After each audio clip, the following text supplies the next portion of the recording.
First, connect the Godiag BMW CAS2 to CAS3 Smart Key Test Platform and VVDI2.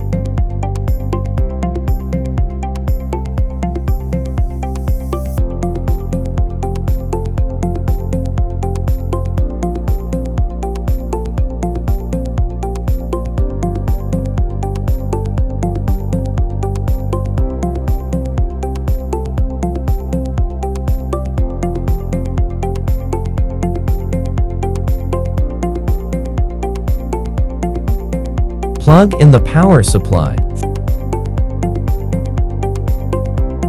First, open the VVDI software on the computer. Select BMW.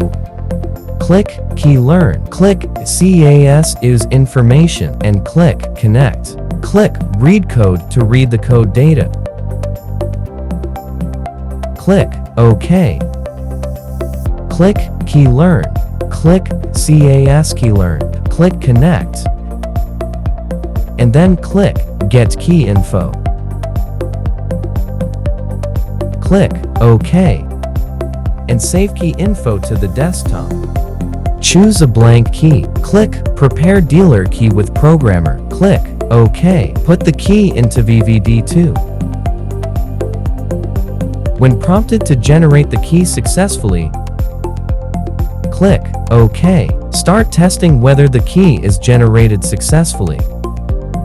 Put the key into test platform. Press the button to light up the test platform, and the key will be generated successfully.